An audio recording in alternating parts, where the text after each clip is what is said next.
Alors je voyais le sondage là, ce matin qui disait, alors pour 2022, qui pour 2022? Donc il y avait 4 personnes, ça ressemble un peu aux primaires du Front National, mais bon, peu importe, pourquoi pas. Et là maintenant ça va commencer, tout le monde va dire qui. Alors moi ce que je comprends pas, ça fait 2 ans que j'essaye de mettre cette idée dans la tête des gens, mais ça passe pas pour l'instant, c'est cette obstination, cette obsession du qui, sans même se poser la question du quoi. Alors moi, je vais faire un autre sondage. Je vais l'appeler quoi pour 2022. En premier, est-ce qu'on veut la continuation du système actuel avec une fabrication totale, je parle de Macron, qui met en place une politique de destruction de la nation, destruction de toutes nos valeurs, destruction de notre système social, de notre service public, et tout ça en étant tout à fait bienveillant avec toutes les minorités et surtout avec tous ceux qui veulent détruire la nation. Évidemment, ce sont des complices. Je parle de l'islam politique, etc. Et ce qu'on voit actuellement avec l'escroquerie Traoré.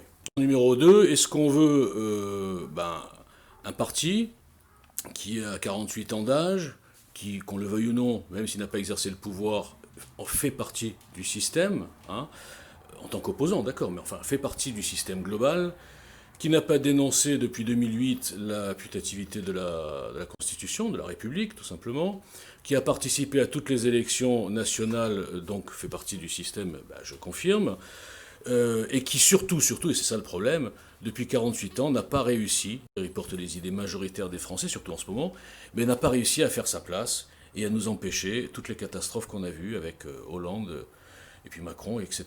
Donc, on va dire qu'ils sont en rayon depuis 48 ans, ils n'ont pas réussi. Troisièmement, est-ce qu'on veut un quoi qui est on va dire un mélange d'opposition, je parle des républicains, cette espèce de droite molle qui ne tient absolument pas compte de la volonté du peuple, qui ne tient absolument pas compte de la volonté d'émancipation de la monarchie républicaine, qui ne touche absolument pas au système.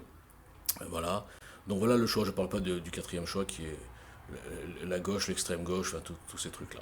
Voilà le vrai choix, voilà les 3 quoi.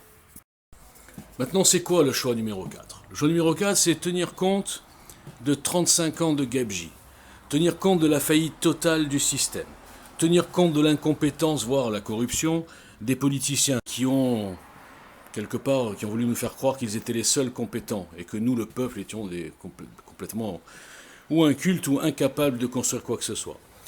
Donc la 4e solution, c'est de prendre en compte tout ça et de se dire qu'est-ce qu'il y a sur le marché des partis politiques qui s'occupent vraiment de nos problèmes, qui s'occupent vraiment de nous écouter, au-delà d'un slogan, la victoire du peuple, etc. Qu'est-ce qu'il y a sur le marché? Je vous le demande. Quel parti a tenu compte des gilets jaunes, dans leur volonté profonde de changer le système? À part la France insoumise, qui part dans un système délirant de tirage au sort, etc., hyper démago, et qui par ailleurs est devenu complètement islamo-gauchiste, donc on n'en parle même pas. Qu'est-ce qu'il y a sur le marché? Posez-vous cette question. Est-ce que nous sommes un peuple assez idiot pour continuer à nous laisser balader, manipuler par des constructions, par les médias, par tous ceux qu'on voit à la télé? Est-ce que nous ne sommes pas capables aujourd'hui, est-ce que nous n'avons pas la maturité, le recul, et même grâce à Internet, l'information, pour se dire, oui messieurs, dames, on peut tenter de construire quelque chose. En oubliant les facteurs, médiatisation, etc. On s'en fout pour l'instant. On construit cette chose-là. Et ensuite, quand cette chose, cette autre chose, sera construite, incassable, avec les arguments qu'il faut derrière, avec l'impossibilité de diaboliser puisque ça partira des citoyens, aucun passé, aucune casserole, aucune déclaration, aucune accointance suspecte. Non, rien que le pouls des citoyens, le cœur des citoyens qui ont construit un programme.